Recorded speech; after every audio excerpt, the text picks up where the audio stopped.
Good morning, everybody. 7 o'clock, the sun's starting to come out. It rained last night, it was very pretty. And my dog is, well, she likes to sleep. She's kind of a comfortable little thing. Yeah. So, anyway, we're going to finish chapter 1 of The Killer Bear and move into chapter 2. I don't know how we got talking about bears, but we did. And I'll have to admit I felt kind of creepy when Dragonfly told us a true story about how a bear once caught and buried a man alive. We were down along the edge of the swamp, lying in the grass right close to the big hollow sycamore tree, resting and thinking about how we'd caught a bank robber there just 1 month before. And he's referring to a previous story from book 1, of which I don't own. But now back to the bear. It happened way out west along the Colorado River, Dragonfly said. First, the bear. It was a great big grizzly. Caught and buried a colt. Grizzly bears cache their food, like dogs do a bone. So what he's talking about is a word that's spelled C-A-C-H-E. You're going to learn that in Idaho history next year, but it's finding something valuable, burying it so you can come back later and get it. Then they came back later and dig it up and eat it. Well, when the owner of the colt found out where it was buried, he tried to shoot the bear. Old Grizzly just rushed at him and knocked him down. The man's gun barrel hit his own head and knocked him unconscious.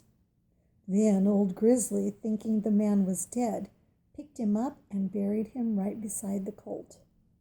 Then the bear dug up the colt, ate some of it for dinner, and went away.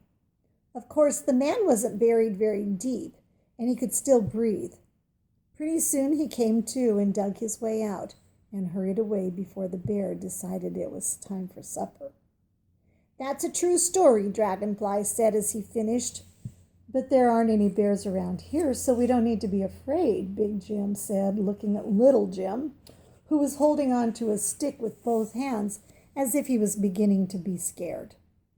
Well, not any grizzly bears, I said, because they don't live in this part of America. I'd been reading about bears in a book in my dad's library. My dad had the most interesting books for a boy to read. Soon we began to feel hot again, and we decided to follow the old footpath that leads through the swamp. It was nearly always cool there. Little springs came out of the hillside and oozed their way through the mud, making it cool even on the hottest days. We were still thinking about bears. Anyway, I was, and Little Jim was holding on to a stick very tight when suddenly Dragonfly said, "Psst." Chapter 2. We all stopped dead in our tracks, and Little Jim's face turned white. I guess he was still thinking about the man that had been buried by a bear, because he had been walking close to Big Jim and holding his stick tighter than anything.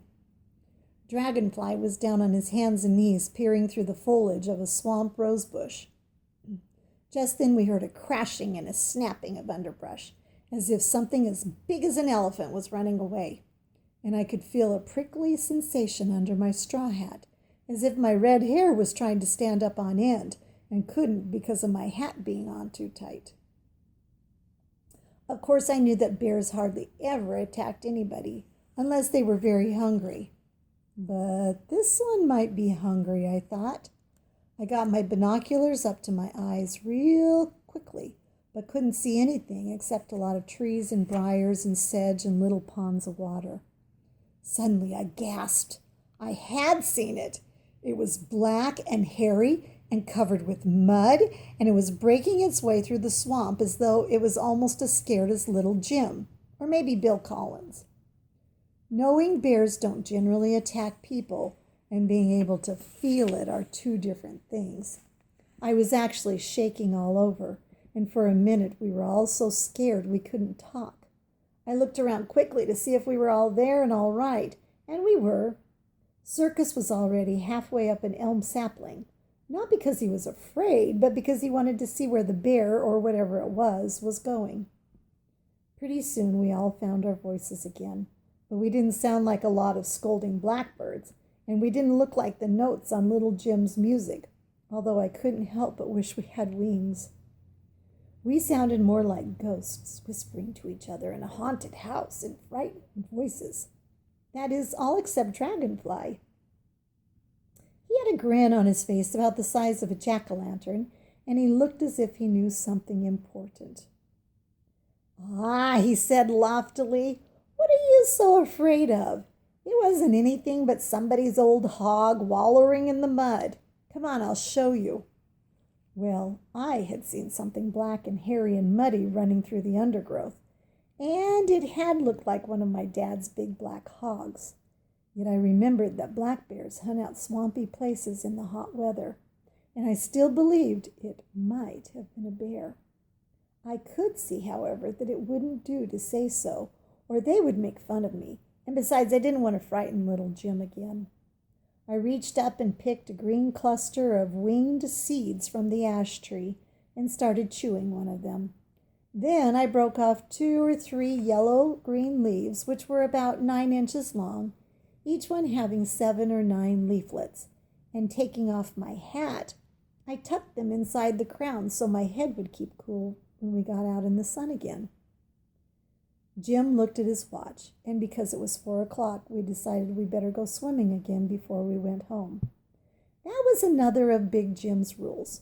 We all had to help our folks with the chores, and we had to do it cheerfully. Besides, we had to get them done good and early all this week and next, because the churches in town and our church, which was out in the country in a beautiful shady grove, were having what is called a good news crusade, and most of us boys went every night. Little Jim's mother, being the best pianist in the whole county, played the piano at the meetings.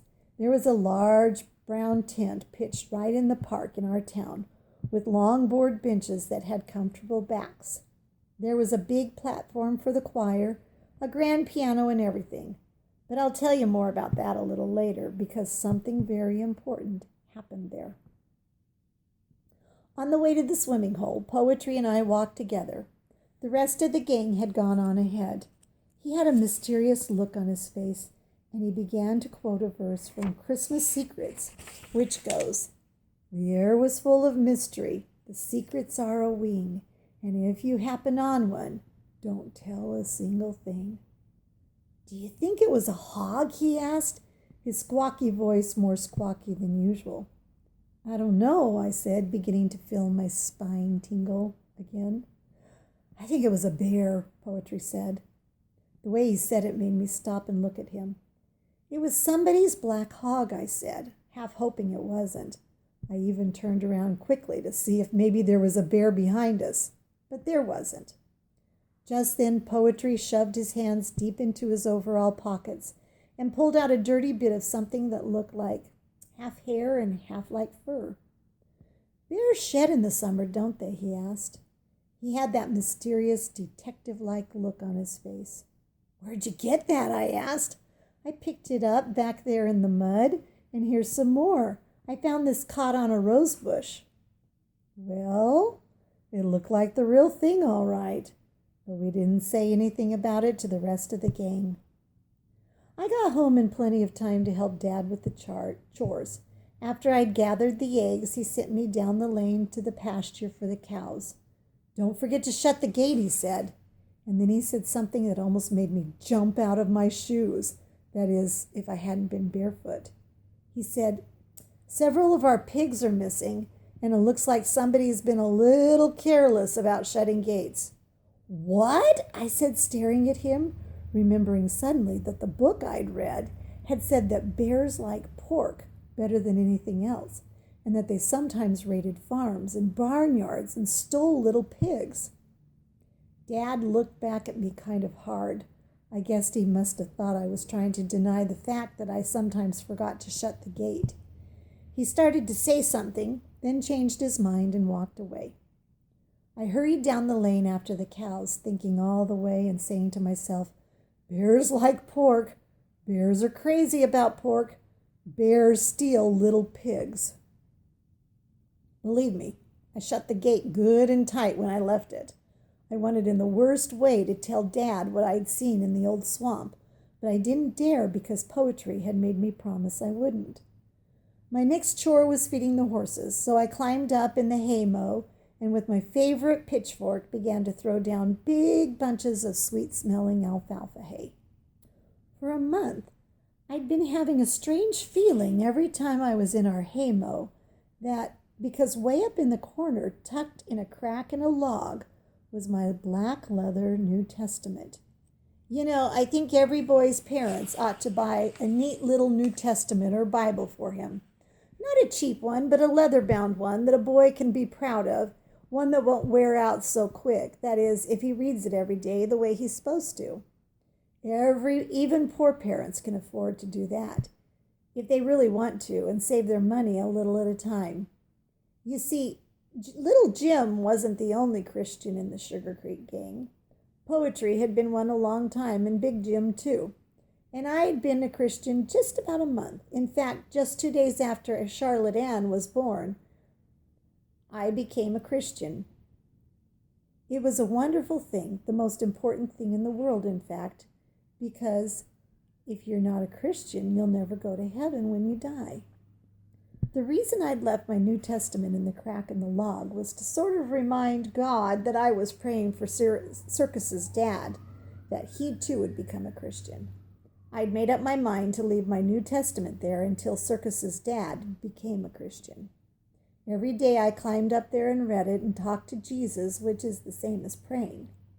Maybe some boys would be afraid to talk to him like that, but why should they be when Jesus is our best friend? And he came all the way down here from heaven to save us, and he was a boy himself once. Well, when I'd thrown down all the hay like I was supposed to, I climbed way up into the corner again. And because my dad might be wondering why I stayed so long, I didn't take time to read. I just dropped down on my knees and shut my eyes and told Jesus about several important things, kind of like a boy telling his best friend something. I don't remember what I said, but I do know I felt very sorry for Circus for not having Christian parents, and because his dad spent so much money for beer and whiskey that the children didn't have enough to eat and couldn't buy decent clothes. Circus's dad had been in the hospital too and still didn't feel very well, although he was able to work some. "Bill," my dad called up the ladder. "Coming," I said, and hurried back down and fed the horses. I'm going to read into chapter 3. There must have been 100 boys and girls in the big brown tent that night, and hundreds of grown-up people. All of our gang was there except Dragonfly, whose folks didn't go to church much. We all managed to sit together in the same row, although Mom and Dad had made it plain to me before we left home that I couldn't sit next to Poetry. You see, they couldn't trust us together because he was so mischievous and we might get to laughing. I wish every boy in the world could have parents like mine and little Jim's. Little Jim's mom had on a pretty blue dress and her fingers just flew over the piano keys, up and down and across, making me like the gospel songs better than ever and making everyone want to sing. Once I stopped singing and looked at little Jim, who was sitting beside me. His big blue eyes were shining with pride, and I could see that he thought his mother was better even than an angel. Right across the aisle, and about 3 rows back, sat my mom and dad and little Charlotte Ann, my baby sister. Dad saw me looking at them, and his big, bushy, blackish red eyebrows were straight. And I knew he liked me all right, and that I wasn't doing anything that I shouldn't. I could see Mom's hair with the silver streaks in it. She had such a pleasant face. I guess maybe I'd seen her face 1,000,000 times, and I never got tired of looking at it. When little Charlotte Ann was born, Mom's face looked happier than I'd seen it in my whole life. And time is up, you guys.